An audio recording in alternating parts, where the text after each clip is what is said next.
Federal MP Tim Wilson is ruffling a few feathers. He, of course, is the chairman of the Standing Committee on Economics, and he's looking to shake up financial advice and put the spotlight on industry super. Well, I caught up with him earlier this week.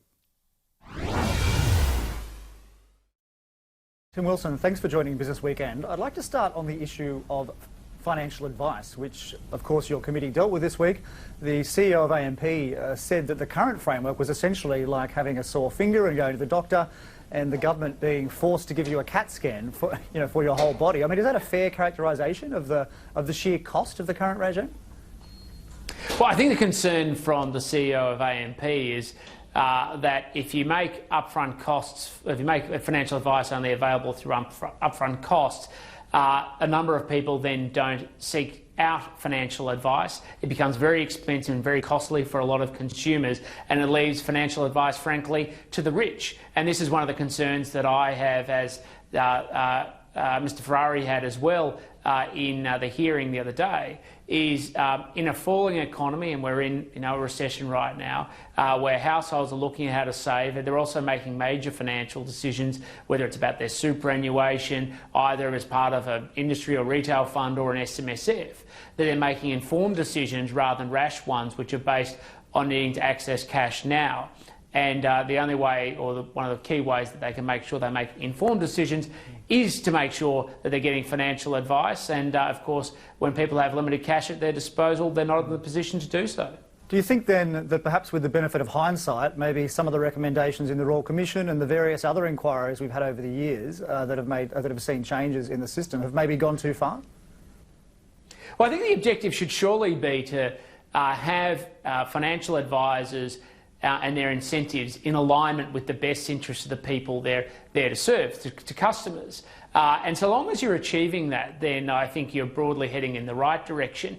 I think trying to arbitrarily dictate when fees and commission structures can come into place actually misses the point of what is sometimes in the best interests of customers, because sometimes you actually want long-term interests allied. And we had this in the mortgage broking space. The Hayne Royal Commission, I've said this publicly, I think got it wrong in removing trailing commissions. Now the government U-turned on that, because there is an advantage to making sure that mortgage brokers can work in the long-term interest of their clients, particularly for, say, a 30-year or longer investment, compared to just an upfront decision, which means cash in the bank and move on.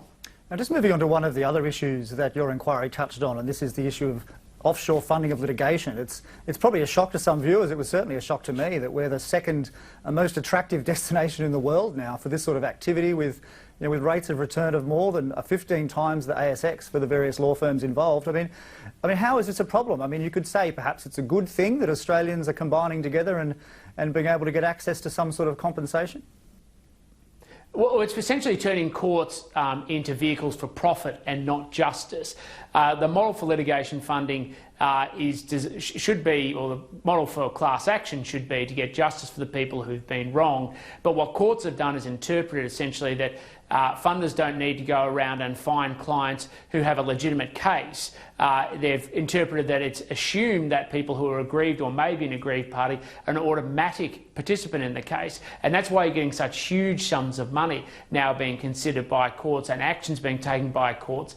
And sitting behind that are those who are looking and saying, how do I use courts for profit and not for justice? If they bring up claims and they bring up cases where people are assumed to be participants, even if they've never been spoken to or engaged with, of course, the settlement options are enormous if it's pre-court, and of course, if it goes all the way through to court when their determinations are made, can be absolutely gobsmacking. And of course, all this money isn't carried just by companies. They're ultimately carried by shareholders who lose. So it has an impact in terms of competition in the marketplace, investor certainty, and of course the problems of insurance that many companies face. Yeah, now the government has made some changes in this area so far. Do you think they've gone far enough to curb these excesses?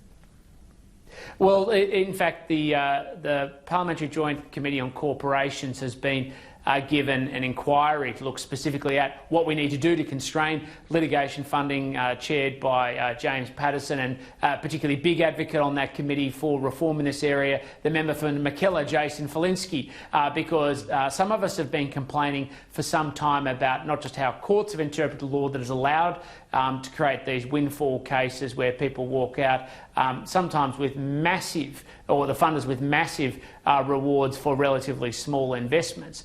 But also, of course, to assess what is the actual impact and is this the best way to resolve class actions as well. So I think that committee will look at it very seriously, make recommendations for reform to really nip this sort of behaviour in the bud, because it will make it less attractive to invest in Australia. And sure as hell, that's the last thing we read right now. Just more broadly on the title of your committee, of course, at the moment, at least the inquiry rather, is review of the 4 major banks. So the ostensible purpose, I suppose, is to see how they're going on implementing the Royal Commission recommendations. Are there any areas where you think they're falling short? Well, it's not just the 4 major banks, it's the major banks and other financial institutions. So we have financial advice, superannuation, insurance, as well as the banks. The reality is a lot of the banks started their implementation but are waiting on legislation that hasn't gone through the Parliament as a consequence of COVID-19. So I think for the most part we're in a holding pattern with the banks in making judgment calls. But really the issue, as much as it's about legislation, is actually about the internal cultural behaviour within banks. That is what came out very strongly in the Hayne Royal Commission. Now, they've already taken steps around reforming their internal incentive structures all the way down to the branch level. We've obviously seen some heads chopped off at the tops of banks or resignations because of misconduct or a failure to manage it. So I think we're at the end of that phase, but culture doesn't turn around on a dime. It takes time and it takes an attitudinal shift around incentive structures within banks. And I think as we move into a new financial year, we'll continue to see that play out. Now, some of your critics would say that you've been using the inquiry really as a battering ram to attack industry super funds. Is there any truth there? That's complete rubbish. What we've actually been doing is asking difficult questions of everybody. It's just that I think some funds and some entities in the financial services sector politely just aren't used to having scrutiny. We were the first ones to ask Westpac about their AUSTRAC issues. We've been pummelling away at some of the retail funds. We've exposed where industry funds have been doing the wrong thing by rolling over low balance inactive accounts into eligible rollover funds, AusFund, where they've been able to then harvest them for more fees and revenue and insurance products. We're putting the scrutiny on everybody because that's the purpose of the committee. But to be polite, I think what normally happens is committees are given inquiries, they go through the motions, they come up with a body report. We're putting in the hard yards. I spend days just sitting, going through questions, asking difficult ones to make sure we focus on... Have you finished asking all of the difficult ones? Do you plan on coming back to super, or when is the committee going to wrap up this inquiry? Well, this inquiry goes for the whole of the life of the Parliament. That isn't my decision. That was the terms of reference given to us by the Treasurer. And the short answer is we're absolutely coming back to super in the second half of this year. We've got dates tentatively scheduled, I think, for August. We may have more in the second half of the year.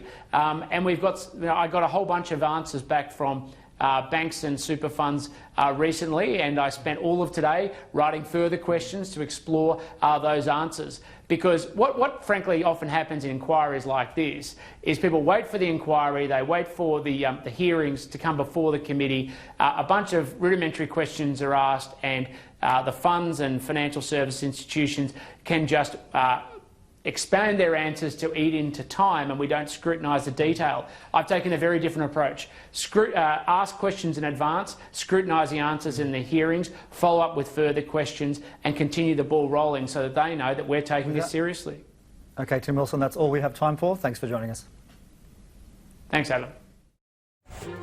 Very good. Is that 2 or 3 day growth you had there? Look, I think 3 days. I'm still in the transition from newspapers to TV. Good to have our co-host back now. Can the bumper performance on the stock